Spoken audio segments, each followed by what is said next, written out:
Hello friends, welcome to Shana's recipes. അപ്പോൾ ഞാനിന്ന് വന്നിട്ടുള്ളത് ഒരു സോയ ചങ്ക് പെപ്പർ റോസ്റ്റിൻ്റെ റെസിപ്പി ആയിട്ടാണ്. അപ്പോൾ നല്ല കുരുമുളകൊക്കെ ഇട്ട് ഒന്ന് വരട്ടിയെടുത്ത ഒരു സോയ ചങ്ക്സിൻ്റെ റെസിപ്പിയാണ് കേട്ടോ. അപ്പോൾ എല്ലാവർക്കും ഇഷ്ടമാവും. ഇത് നല്ല ടേസ്റ്റി ആയിട്ട് സോയ ചങ്ക് വെക്കുന്ന ഒരു രീതിയാണ് കേട്ടോ. അപ്പോൾ ഇത് ഞാനായിട്ട് ഉണ്ടാക്കി നോക്കിയിട്ട് നല്ല ടേസ്റ്റിൽ കിട്ടിയിട്ടുള്ള ഒരു റെസിപ്പിയാണ്. അപ്പോൾ എങ്ങനെയാണെന്ന് നോക്കാം. അപ്പോൾ അതിനായിട്ട് ഞാനിവിടെ ഒരു 100 ഗ്രാം അളവിൽ സോയ ചങ്ക്സ് എടുത്തിട്ടുണ്ട് കേട്ടോ. ഇത് കുറച്ച് വലിയ സോയ ചങ്കാണ്. അതിലേക്ക് നല്ല തിളച്ച വെള്ളം ഒഴിച്ചു കൊടുത്തിട്ടുണ്ട്. അപ്പോൾ ഈ വെള്ളം ഒഴിച്ചതിന് ശേഷം ഒരു 10 മിനിറ്റ് എങ്കിലും ഒന്ന് കുതിർത്താൻ വെക്കുക ഈ നല്ല ചൂടുവെള്ളത്തിൽ. അപ്പോഴത്തേക്ക് ഈ വെള്ളത്തിൻ്റെ ചൂട് കുറച്ചൊന്ന് ആറിയിട്ടുണ്ടാവും. അപ്പോൾ ഇത് ഞാൻ നന്നായിട്ട് കുതിർത്തി എടുത്തിട്ടുണ്ട് കേട്ടോ. അപ്പോൾ സോയ ചങ്കൊക്കെ നന്നായിട്ട് വീർത്ത് വന്നിട്ടുണ്ട്.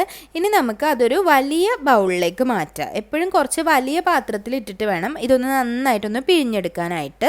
അപ്പോൾ അതിലേക്ക് ഞാൻ കുറച്ച് പച്ചവെള്ളം കൂടി ഒഴിച്ചു കൊടുത്തിട്ടുണ്ട്. സാധാരണ നോർമൽ വാട്ടർ, ആ ഒരു ചൂടൊന്ന് ബാലൻസ് ചെയ്യാൻ വേണ്ടിയിട്ടാണ് കേട്ടോ.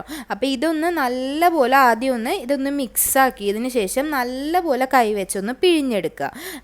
ഇത് നമ്മൾ കറിക്ക് ഞാൻ നേരത്തെ ഒരു റെസിപ്പി ചെയ്തപ്പോൾ ഇതുപോലെ പിഴിഞ്ഞെടുത്തിട്ടുണ്ടായിരുന്നില്ല. ഇത് പക്ഷേ റോസ്റ്റ് ആയതുകൊണ്ട് ഇതിങ്ങനെ തന്നെ പിഴിഞ്ഞെടുക്കണം. അല്ലാന്നുണ്ടെങ്കിൽ ഈ സോയയുടെ നല്ലൊരു ടേസ്റ്റ് വരും കേട്ടോ. അപ്പോൾ ഇതിങ്ങനെ പിഴിഞ്ഞെടുക്കുന്ന സമയത്ത് ആ ഒരു സോയയുടെ മത്ത് മണമൊക്കെ അങ്ങ് മാറിക്കിട്ടും. അതുപോലെ ഒരു കയ്പ്പ് വല്ലതുണ്ടെങ്കിൽ അതൊക്കെ മാറിക്കിട്ടും. അപ്പോൾ ഒരു തവണ ഞാൻ ഇതുപോലെ ചെയ്തെടുത്തിട്ടുണ്ട്. ഇനി ഒരു തവണ കൂടി നമുക്ക് സാധാരണ നോർമൽ പച്ച വെള്ളത്തിലിട്ട് ഇതുപോലെ തന്നെ ഒന്നും കൂടി ഒന്ന് പിഴിഞ്ഞെടുക്കാം.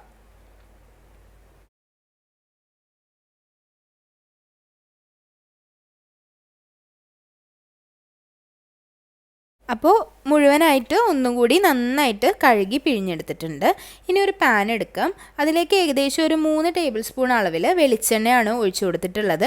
അപ്പോൾ വെളിച്ചെണ്ണയിൽ തന്നെ ചെയ്യാൻ ശ്രദ്ധിക്കുക കേട്ടോ. അതാണ് നല്ല ടേസ്റ്റി ആയിട്ട് കിട്ടുക. അപ്പോൾ ഇനി ഞാൻ അതിലേക്ക് നല്ല ഫ്രഷ് ആയിട്ടുള്ള കറിവേപ്പില ഇട്ട് കൊടുത്തിട്ടുണ്ട്. അപ്പോൾ വെളിച്ചെണ്ണയിൽ കിടന്ന് ഈ കറിവേപ്പില ആദ്യം തന്നെ ഒന്ന് മൂത്ത് കിട്ടുമ്പോൾ ഒരു പ്രത്യേക മണവും രുചിയൊക്കെ കിട്ടും. ഇനി അതിലേക്ക് ഒരു 1/4 കപ്പ് അളവിൽ തേങ്ങാക്കൊത്ത് ഇട്ട് കൊടുത്തിട്ടുണ്ട്.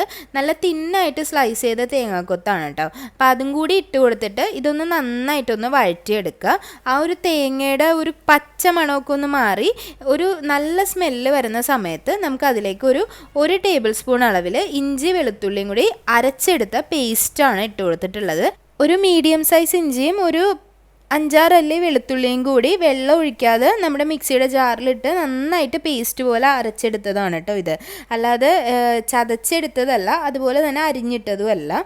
അപ്പോൾ ഇതിൻ്റെയും നല്ല ഒരു പച്ചമണമൊക്കെ മാറി ആ ഇഞ്ചിയുടെയും വെളുത്തുള്ളിയുടെയൊക്കെ സ്മെല്ല് മാറുന്ന സമയത്ത് ഞാൻ ക്രഷ് ചെയ്ത് വെച്ചിട്ടുള്ള കുരുമുളക് പൊടിയാണ് ഇട്ട് കൊടുക്കുന്നത്.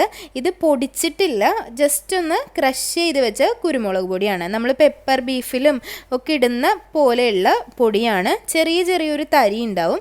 അപ്പോൾ അത് കടിക്കാൻ കിട്ടുമ്പോൾ ഒരു പ്രത്യേക ടേസ്റ്റാണ്. അപ്പോൾ ഇത് ഈ സമയത്ത് ഇട്ടിട്ട് നന്നായിട്ടൊന്ന് വഴറ്റി കൊടുക്കുക.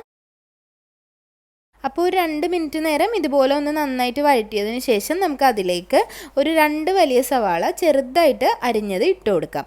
അപ്പോൾ നല്ല തിന്നായിട്ട് വേണം സവാള അരിയാനായിട്ട്. എന്നിട്ട് നമുക്കിത് നന്നായിട്ടൊന്ന് മിക്സ് ചെയ്ത് കൊടുക്കണം.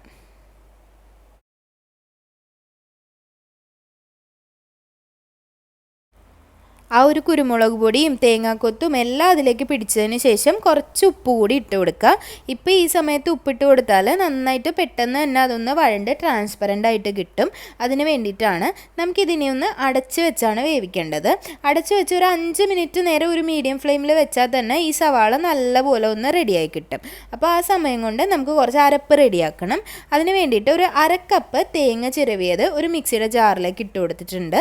അതുപോലെ തന്നെ ഒരു 3/4 ടേബിൾ സ്പൂൺ അളവിൽ മുളക് പൊടി, ഒരു 1/4 ടേബിൾ സ്പൂൺ അളവിൽ മഞ്ഞൾപ്പൊടി, ഒരു ടേബിൾ സ്പൂൺ അളവിൽ മല്ലിപ്പൊടി, അതുപോലെ തന്നെ ഒരു 3/4 ടേബിൾ സ്പൂൺ അളവിൽ ഗരം മസാലപ്പൊടി കൂടി ഇട്ട് കൊടുത്തിട്ടുണ്ട്. ഇനി ഇതിലേക്ക് കുറച്ച് വെള്ളം കൂടി ഒഴിക്കുക. ഒരു 1/4 കപ്പ് അളവിൽ വെള്ളം കൂടി ഒഴിക്കുക.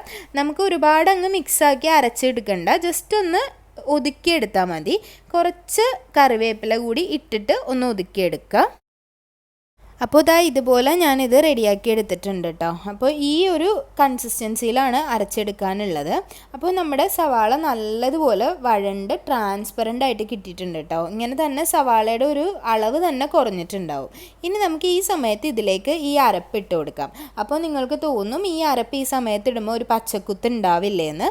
അതുകൊണ്ടാണ് കുറച്ച് വെള്ളവും കൂടി ഒഴിച്ചിട്ട് ഈ സവാളയായിട്ട് നല്ലവണ്ണം മിക്സ് ചെയ്തിട്ട് ഇത് നമ്മളിനി അടച്ചു വെച്ചൊന്ന് വേവിക്കും. ആ സമയത്ത് ഈ ഒരു അരപ്പിൻ്റെ പച്ചക്കുത്തും ഒക്കെ മാറിയിട്ടുണ്ടാവും. അപ്പോൾ ഇനി അതിലേക്ക് നമുക്ക് സോയ ചങ്ക് ഇട്ട് കൊടുക്കാം. ഇനി നിങ്ങൾക്ക് വേണമെങ്കിൽ വലിയ സോയ ചങ്ക് ആണെങ്കിൽ രണ്ടായിട്ട് മുറിച്ചിട്ടിടാം, ചെറുതും യൂസ് ചെയ്യാം. ഇതിപ്പോൾ ഞാൻ മുറിക്കുന്നൊന്നുമില്ല കേട്ടോ, പക്ഷെ മുറിക്കാതെ തന്നെ ഇട്ടിട്ട് കൂടി നല്ല രുചി ഉണ്ടായിരുന്നു ഈ കറിക്ക്. അപ്പോൾ എന്നിട്ട് ഇത് നന്നായിട്ടൊന്ന് എല്ലായിടത്തേക്കും മിക്സ് ചെയ്ത് കൊടുക്കുക. ആ സോയ ചങ്കിലേക്ക് ആ മസാല ഒക്കെ ഒന്ന് മിക്സ് ചെയ്ത് കൊടുക്കുക. ഈ സമയത്ത് ഇതിലേക്ക് ഒരു 1/4 കപ്പ് വെള്ളം കൂടി ഒഴിച്ചു കൊടുക്കാം. ഓൾറെഡി സോയ ചങ്കിലുള്ള വെള്ളം ഉണ്ടാവും, എന്നാലും ഒരു 1/4 കപ്പ് വെള്ളം കൂടി ഒഴിച്ചു കൊടുക്കുക. എന്നിട്ട് നമ്മൾ ഈ വെള്ളം ഒഴിച്ചതിന് ശേഷം ഒരു 10 മിനിറ്റ് മീഡിയം ഫ്ലെയിമിൽ വെച്ച് ഇതൊന്ന് നന്നായിട്ട് കുക്ക് ചെയ്തെടുക്കണം. സോയ ചങ്ക് ഒരുപാട് വേവൊന്നും ഉണ്ടാവില്ല, പക്ഷേ ഈ മസാലയുടെ ഒരു കുത്തും ഒക്കെ മാറി നല്ല ടേസ്റ്റിൽ കിട്ടണമെങ്കിൽ ഒരു 10 മിനിറ്റ് എങ്കിലും മീഡിയം ഫ്ലെയിമിൽ വെക്കണം. അപ്പോൾ ഇതാ ഇതുപോലെ വെച്ചതാണ് കേട്ടോ. ഈ സമയത്ത് ഇതാ നോക്കൂ, തീരെ ഇതിൽ വെള്ളമൊന്നുമില്ല, നല്ല റോസ്റ്റായിട്ട് കിട്ടിയിട്ടുണ്ട്. അപ്പോൾ അതിലെ വെള്ളം എല്ലാം വറ്റി അതുപോലെ ആ മസാലയൊക്കെ ആ സോയ ചങ്കിലേക്കൊക്കെ പിടിച്ചിട്ടുണ്ടാവും. അപ്പോൾ ഈ കറിയിൽ പ്രത്യേകം ശ്രദ്ധിക്കേണ്ടത് കുറച്ചധികം സവാള ഇട്ടിട്ടാണ് ഈ റോസ്റ്റ് ചെയ്തെടുക്കേണ്ടത് കേട്ടോ. അതുപോലെ തന്നെ കുറച്ച് തേങ്ങാക്കൊത്തും കുറച്ച് തേങ്ങയൊക്കെ ഇതുപോലെ ഒന്ന് ഒതുക്കി ഈ ഒരു മസാല ഇട്ട് ചെയ്ത് നോക്കിയാൽ നിങ്ങൾക്ക് ഉറപ്പായിട്ടും ഇഷ്ടപ്പെടും. നല്ല ടേസ്റ്റിയാണ്. ഒരുപാട് ആൾക്കാർക്ക് സോയ ചങ്ക് ഇഷ്ടപ്പെടാത്തത് അതിൻ്റെ ഒരു മണവും ഒക്കെയാണ്. പക്ഷേ ഈ ഒരു റെസിപ്പി ഇതുപോലെ ഒന്ന് ട്രൈ ചെയ്ത് നോക്കൂ, അടിപൊളി ടേസ്റ്റാണ്. അപ്പോൾ എല്ലാവരും ട്രൈ ചെയ്ത് നോക്കിയിട്ട് ഫീഡ്ബാക്സൊക്കെ കമൻറ്റ് ബോക്സിൽ അറിയിക്കണം. അപ്പോൾ ഇനിയും നല്ലൊരു റെസിപ്പി ആയിട്ട് വരുന്നത് വരേക്കും താങ്ക് യു.